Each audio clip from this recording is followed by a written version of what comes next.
Oke, geng. Assalamualaikum warahmatullahi wabarakatuh. Jadi hari ini kita akan menjelajahi salah satu cagar budaya atau sejarah, bagaimana cara ceritanya untuk Pangeran Diponegoro itu di penjara. Oke, kita lanjut. Ikut terus saya ya. Sejarah yang ada di Kota Makassar yaitu Fort Rotterdam. Jadi saya Alfred.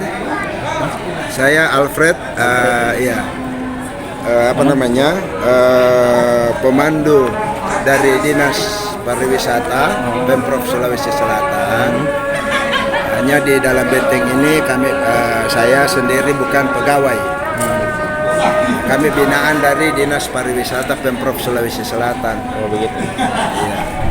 Jadi kesimpulannya bahwa benteng ini awalnya adalah milik raja-raja kerajaan Goa yang kemudian diambil alih oleh Belanda tanggal 18 November 1667 dan dijadikan pusat pemukiman, pusat pemerintahan dan pusat perdagangan dari Belanda. Sekaligus ini adalah pusat pertahanan dari Belanda dalam menjajah kita di Indonesia. Itu fungsinya benteng ini setelah kita. Oh ya, selamat datang di benteng Jumpandang. Bukan ujung pandang ya, Jumpandang. Jumpandang itu artinya daun pandan. Kenapa dikatakan benteng Jumpandang? Karena di lokasi benteng ini, sebelum dibangun benteng ini, itu terdapat banyak hutan pandan. Pohon pandannya seperti yang di sana, yang sudah bunganya sudah kering itu, yang panjang-panjang daunnya itu. Nah, pohon pandan seperti itu biasanya dibuat oleh masyarakat di sekitar Kota Makassar, tikar pandan, sarung pandan, becika soran Makassar namanya songkok guru, gitu. Kemudian benteng ini satu dari 15 benteng yang masih tetap ada sampai sekarang ini. Bisa kita bayangkan kenapa ada 15 benteng? Karena terlebih dahulu Raja Goa ke-9 namanya Raja Tumapari Sikalona itu menyatukan dua kerajaan di pesisir selatan Sulawesi Selatan, yaitu Kerajaan Goa dan Kerajaan Talo. Kenapa ada Kerajaan Goa dan Kerajaan Talo? Karena Raja Goa ke-7 itu membagi dua wilayah kerajaannya kepada dua orang putranya. Putra pertama namanya Raja Tunatanggaloti diberi di Kecamatan Sombaopo atau distrik Sombaopo dulu. Lalu di situ dibangunlah oleh Raja Goa ke-9 benteng yang kita kenal dengan benteng Sombaopo. Itu dibangun tahun 1525. Nah, supaya benteng Sombaopo ini kuat pertahanannya, dibangun lagi 14 benteng yang lain termasuk benteng ini. Benteng ini dibangun tahun 1545. Nah, kemudian benteng ini itu dijadikan pusat angkatan laut Kerajaan Goa. Dan Panglima Angkatan Laut Kerajaan Goa pada saat itu namanya ada dua, itu ada Karaeng-Bonto Sunggu dan Karaeng-Bonto Maranu. Nah, kemudian bangunan awal benteng ini pada pembangunan Raja Goa ke-9 itu masih dalam bentuk segi empat. Tetapi setelah tiba pada pemerintahan Raja Goa ke-14, kalau nama aslinya, nama Makassarnya setelah dia memeluk agama Islam dan menggunakan agama Kerajaan Goa sebagai pusat penyebaran agama Islam, maka namanya diganti menjadi Sultan Alauddin. Dialah yang kemudian sekembalinya dari Eropa lalu merubah bentuk benteng ini dari bentuk segi empat menjadi bentuk seperti hewan penyu. Itu lambang kejayaan Kerajaan Goa yang berjaya di darat dan juga berjaya di laut. Kemudian setelah itu tahun 1659 adalah seorang Belanda namanya Cornelis Jansen Spilman. Beliau lahir di kota Rotterdam di Belanda. Cornelis Jansen Spilman ini adalah kepala Serikat Dagang Belanda di Batavia yang kita kenal dengan singkatan VOC. Pernah dengar? VOC. VOC itu singkatan dari Verenigd Oost-Indisch Company. Itu Serikat Dagang Belanda, semacam BUMN-nya Belanda. Badan usaha milik negara dari Belanda. Nah, tetapi karena di tangan dari Cornelis Jansen Spilman ini, VOC itu mengalami kerugian karena korupsi dan manipulasi, sehingga Cornelis Jansen Spilman dan anak buahnya itu dipecat. Lalu mereka melarikan diri ke timur dari Nusantara kita dan bertempat tinggal di pesisir pantai Samba Opung. Nah, di situ kemudian diperangilah orang Portugis. Orang Portugis lalu pindah ke Timur-Timur dan menjajah Timur-Timur. Orang Spanyol pindah ke Filipina, menjajah Filipina. Orang Inggris pindah ke Kalimantan Utara dan menjajah Kalimantan Utara sampai ke Semenanjung Malaka. Orang Perancis pindah ke Jawa Barat dan menjajah Jawa Barat. Nah, kemudian orang Denmark itu pulang ke Eropa. Tinggallah Belanda berhadapan dengan kerajaan Goa. Tinggallah Belanda berhadapan dengan kerajaan Goa. Diseranglah kerajaan Goa. Tidak mampu mengalahkan kerajaan Goa sendirian. Lalu kemudian dibujuklah salah seorang raja dari Bugis Bone. Pernah dengar nama Arupalaka? Nah, bersama dengan kerajaan Bugis di Bone belum mampu mengalahkan kerajaan Goa. Dibujuk lagi kerajaan dari Ternate. Dibujuk lagi kerajaan dari Ambon. Dibujuk lagi kerajaan dari Buton. Jadi dibujuk juga raja dan masyarakat dari Pulau Bacan.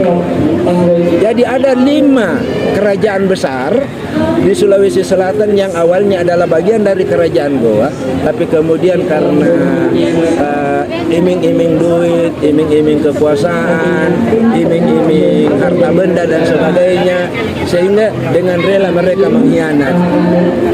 Nah, disitulah kemudian dikeroyoklah kerajaan Goa. Akibatnya tanggal 18 November 1667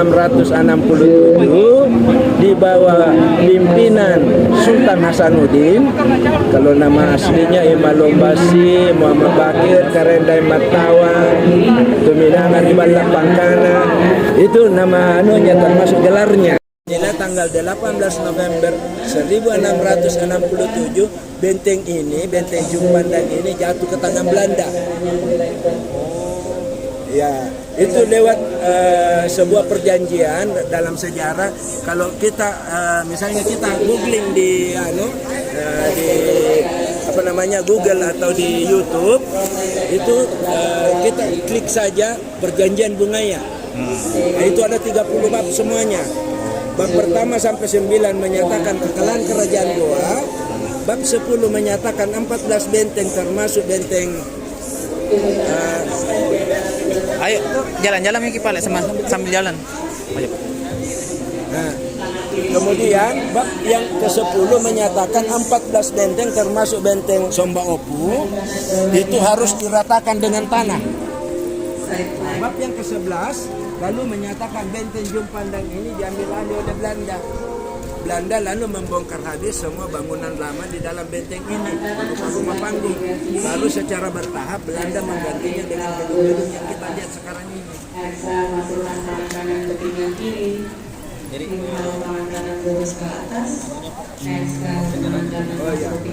kemudian Pangeran Diponegoro sendiri, beliau adalah Sultan Hamengkubuwono keempat, putra dari Sultan Hamengkubuwono ketiga. Hanya saja ibu dari Pangeran Diponegoro bukan dari kalangan bangsawan.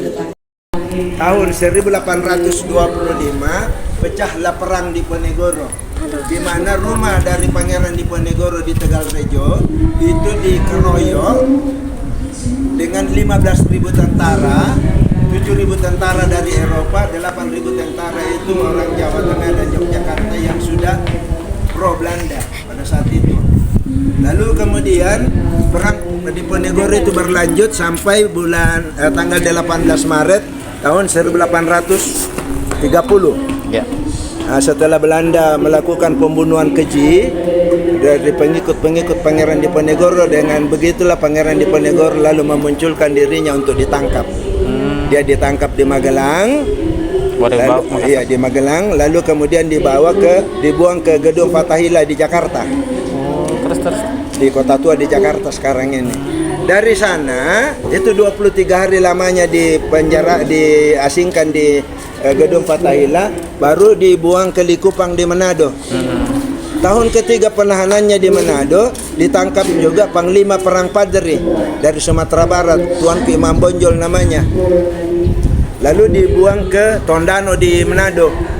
Nah, sisa dua pasukan dari dua tokoh ini yang bersatu, kemudian Pangeran Diponegoro hampir saja lepas, sehingga Belanda lalu mensiasati Pangeran Diponegoro seakan-akan mau dibawa ke Ternate untuk dipenjarakan di sana, tapi ternyata dipenjarakan diasingkan atau dipenjarakan di dalam tempat ini. Oh, jadi Nah, kalau kita lihat di dalam sini, sayangnya lampunya tidak nyala di dalam. Pintu di sebelah kiri situ ada pintu rendah dan kecil itu dimaksudkan kalau Pangeran Diponegoro menunduk dan berjalan normal ke depan begitu, artinya Pangeran Diponegoro sudah menyerah.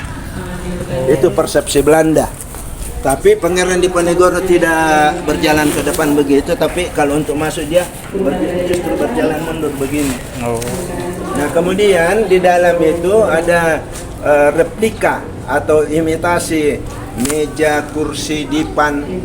Karena meja, kursi, dipan yang aslinya itu sudah dikembalikan ke Benteng Verdenberg di Yogyakarta. Nah, kemudian Pangeran Diponegoro di dalam sini karena kesehatannya itu memburuk dan kondisi ruang tahanan juga yang jelek, lalu dipindahkan ke Gedung J di belakang. Tanggal 8 Januari 1855 beliau meninggal dunia karena sakit. Jadi di sini kurang lebih 1 tahun 2 bulan di sini, lalu dipindahkan ke Gedung J di belakang. Nah, bersama dengan istri pertamanya itu Raden Sri Ayu Ratnaningsi, beliau dipindahkan ke sana. Lalu kemudian tanggal 8 Januari 1855 beliau meninggal dunia. Kegiatan Pangeran Diponegoro selama diasingkan di dalam benteng ini itu beliau mendirikan beberapa kelompok pengajian, mengajarkan para petani yang ada di sekitar benteng ini untuk bertani dengan baik, dan juga menanamkan prinsip-prinsip perjuangan fisabilillah atau yang kita kenal dengan jihad. Tapi ya kalau jihadnya Pangeran Diponegoro dengan jihadnya orang-orang di Jakarta yang terakhir ini itu sangat berbeda. Kalau Diponegoro jihadnya itu untuk kemaslahatan kehidupan rakyat banyak. Tetapi kalau yang di Jakarta beberapa waktu terakhir ini itu untuk kepentingan pribadi dan golongan. Begitu anunya. Ternyata benteng ini masih miliknya Kerajaan Goa. ternyata di sini pelabuhan, Pak. Iya. Oh. Pelabuhan dulu. Ternyata pas di sini geng, ternyata adalah pelabuhan, geng. Jadi ternyata di sini pelabuhan. Kanal yang ada ini itu sudah dipotong sejak tahun 1970. Ternyata luasnya sampai sini, Pak, ya. Itu. Kalau kita datang ke sini itu tahun 1968, 1969, karena saya sudah main-main di dalam benteng ini. Saya sudah sebesar ini. adik ini. Iya, betul. Umur 9 tahun ya. Nah, itu main-main di sekitar benteng ini dulu. Nah, Kemudian kalau kita lihat dinding-dinding benteng ini dinding aslinya benteng ini yang diperkuat mulai dari Raja Goa ke-10, Raja Tuni Palangga Ulaweng, kemudian Raja Goa ke-11, Raja Tuni Raja Kerek Tahu, tukang potong orang. Kemudian Raja Goa ke-12 itu Raja Tuni Jallo, Ripasuki. Tunggu, Inilah yang diperkuat oleh raja-raja kerajaan Goa setelah menaklukkan sekian banyak kerajaan, baik itu kerajaan besar maupun kecil. Karena pada masa kejayaan kerajaan Goa, wilayah kekuasaan kerajaan Goa itu sudah sampai ke Australia Utara, sampai ke Filipina, sampai ke Semenanjung Malaka malah. Anda buat di dalam benteng ini itu tahun 1686 adalah gedung D yang di sana. Di bawahnya itu dua rumah kediaman dari Jenderal Cornelis Pilman yang lahir di kota Rotterdam di Belanda. Jadi adik sudah bisa terka kenapa benteng ini pemerintahan Belanda, pusat perdagangan, pusat hiburan, pusat pemukiman petinggi-petinggi Belanda. Sehingga kemudian oleh Belanda ini diibaratkan sebagai kota Rotterdam yang kecil.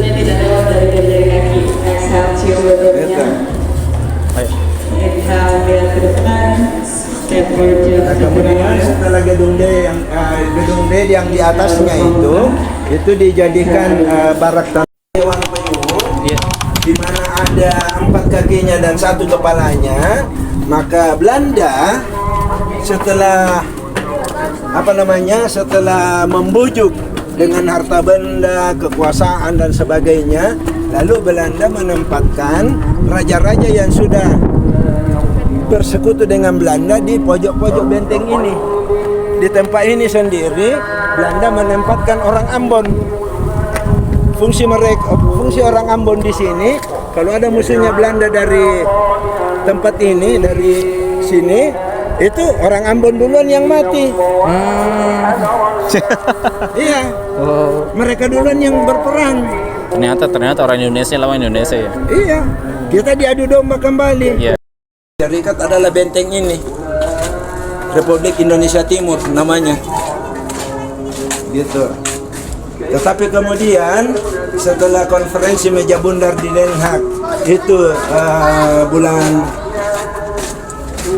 Desember tahun 1949, lalu keluarlah traktat atau semacam dokumen di PBB yang menyatakan bahwa Belanda mengakui kemerdekaan Indonesia.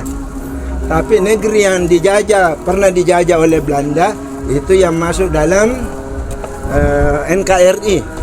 Pada saat itu Papua belum dimasukkan dalam NKRI. Nah, inilah ruang tahanan Pangeran Diponegoro yang terakhir. Di dalam tempat inilah Pangeran Diponegoro meninggal dunia tanggal 8 Januari 1855. Kalau kita lihat tehelnya ini tehel terakota namanya, tehel tanah liat. Ini masih yang aslinya sejak gedung ini dibangun. Dinding ini juga masih dinding yang asli sejak gedung ini dibangun sampai sekarang ini. Jadi apa yang kita pijak misalnya ini juga yang dipijak oleh Pangeran Diponegoro dulu. Nah, kemudian di dalam sini ini pos jaga Belanda, situ pos jaga Belanda. Di dalamnya itu ada ruangan 4x6 meter. Nah, disitulah ruang pribadi Pangeran Diponegoro. Kemudian di sebelah kiri di dalam itu ruang keluarganya Pangeran Diponegoro.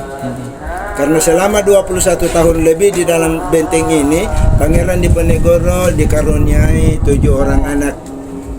Nah, istrinya Raden Sri Ayu Ratmaningsih itu lebih duluan wafat. Itu menghasilkan 3 orang anak. Kemudian setelah menikah dengan salah satu cucu dari Sultan Hasanuddin, kemudian Pangeran Diponegoro dikaruniai 4 orang anak lagi. Lalu kemudian setelah meninggal itu Pangeran Diponegoro dimakamkan di Kelurahan Kampung Melayu di Jalan Diponegoro 2 km sebelah utara timur laut dari benteng ini. Nah, ini dulunya ini adalah tempat penerangan, tempat lampu petrol. tempat lampu petromak, tempat lilin, tempat obor. Kan dulu kan belum ada listrik. Iya, iya. Jadi dulu orang paling pakai obor, pakai lilin atau pakai lampu petromak. Nah, kenapa kalau kita lihat bangunan ini sudah merendah? Karena tanah yang di luar ini termasuk tehel ini itu sudah diangkat dari bawah. Kalau kita mau dapat aslinya benteng ini, kita harus bongkar tehel ini sampai kurang lebih 4 atau 5 meter ke bawah. Oh. Iya. Jadi bukan ya. Ini sudah bukan dasar aslinya. Dasar aslinya ya. Kalau kita katakanlah kita betul lakukan itu, kita bongkar semua taman di sini itu sampai 5 meter ke bawah, betul kita dapat aslinya.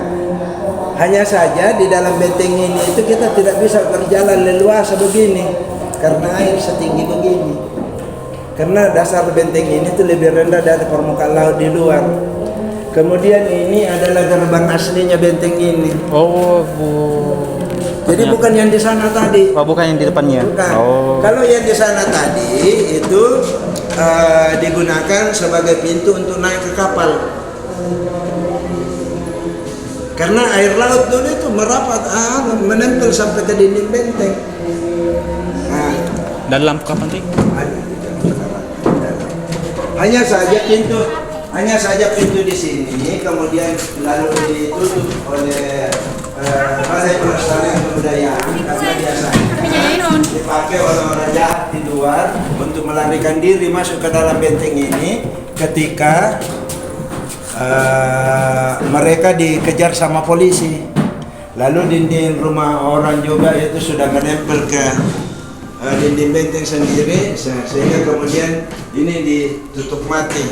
Nah, kalau kita lihat di sini ada gambar-gambar tentang bumbu-bumbu, tentang rempah-rempah. Kemudian ini ada tali-tali ini diibaratkan dengan kapal. Karena setiap bulan April dalam tahun berjalan selalu ada pameran jalur rempah di negeri para raja. Nah, rempah-rempah seperti ini abad ke-16-17 itu sangat mahal di Eropa harganya. Jauh lebih mahal daripada emas. Sehingga orang-orang Eropa seperti orang Portugis, Belanda itu dengan mendapatkan hak untuk berdagang rempah-rempah itu sangat sekali. Nah, itulah yang kemudian mau dimonopoli oleh Belanda. Nah, kemudian abad ke-18, 19 setelah ketahuan bahwa Indonesia ini ternyata juga kaya dengan emas, perak dan sebagainya, lalu disitulah Belanda lalu berniat untuk melanggengkan kekuasaannya. Ini simbol kapal. Iya, karena di sini itu pernah visualisasi geladak kapal di sini. Cuman anunya itu sudah dipindahkan masuk kembali ke museum. Jadi kalau di sini andai kata masih ada di sini, baru kita duduk di situ, kita ambil foto persis di anunya itu sama seperti kalau kita duduk di geladak kapal pinisi atau kita berdiri di geladak kapal pinisi yang asli. Jadi orang ketiga di dunia yang membuat bola dunia. Nah, bola dunianya itu dia buat dari dari bahan kayu. Dan kemudian untuk menentukan kutub utara dan kutub selatan dia pakai bahan tembaga. Tokoh Islam. Iya. Nah, Syekh Yusuf ini pada usia 18 tahun dia sudah tamat sudah khatam Al-Quran, juga sudah hafal Al-Quran. Kemudian untuk membelajarkan masyarakat dan kerajaan Goa untuk menerima Islam, lalu dia menggandakan kurang lebih ada 5 Al-Quran. Bapak Soeharto menjadi presiden kita, lalu pergi ke Afrika Selatan, dimintalah jenazah dari Syekh Yusuf ini Untuk dipindahkan. untuk dikembalikan ke kampung halamannya Di di sini. Goa itu, Iya, di iya. Kokbang itu. Iya. Kokbang. Nah, itulah sebabnya makanya orang bilang ada kuburannya di Afrika Selatan ya memang betul karena dia pertama kali dia dimakamkan di sana. Oh, begitu. Konon kabarnya tulang jari kelingkingnya itu disisakan untuk ditinggalkan di sana karena biasanya orang-orang di Sri Lanka. di Sri Afrika Lanka. itu mereka tidak menggunakan benda lain untuk pengganti jenazah itu. Selalu ada reliknya namanya yang ditinggalkan di situ. Untuk bukti bahwa pernah dimakamkan di situ. Begitu, itu relik namanya. Begitu. Nah, kemudian kalau yang di tengah ini bekas gedung gereja Protestan. Jadi kalau kita kalau orang tanya kenapa tidak ada masjid di dalam benteng ini, ya sudah barang tentu karena Belanda itu Kristen, khususnya Protestan mereka. Nah, jadi ini geng, gedung yang ada di tengah ini adalah gedung gereja. Ya, gedung gereja Protestan. Kemudian karena rata-rata penganut bangsa Belanda dulu adalah Kristen, agama Nasrani. Nah, kemudian kalau gedung ini gedung yang dibangun oleh Belanda dan ditempatkan di sini negara-negara yang melakukan perdagangan di timur dari Nusantara kita, kantor perwakilan perdagangan. Kemudian gedung E. Gedung O ini satu-satunya gedung yang bukan dibangun sama Belanda, tapi dibangun sama Jepang tahun 1943. Karena pada saat kita dijajah sama Jepang tahun 1942 sampai 1945 bulan Oktober itu Belanda juga sempat menguasai benteng ini, dan benteng ini dijadikan pusat penelitian dan studi bahasa Indonesia, pusat penelitian dan studi ilmu pertanian, pusat penelitian dan studi ilmu kelautan, yang kemudian menjadi Fakultas Pertanian di Unhas, Fakultas Sastra Bahasa Indonesia di Unhas, Fakultas Ilmu Kelautan di Unhas sekarang ini. Nah, kalau kita lihat di sana itu salah satu meriam asli. Oh, ada meriam, Pak. Itu salah satu meriam asli milik Belanda yang masih disimpan.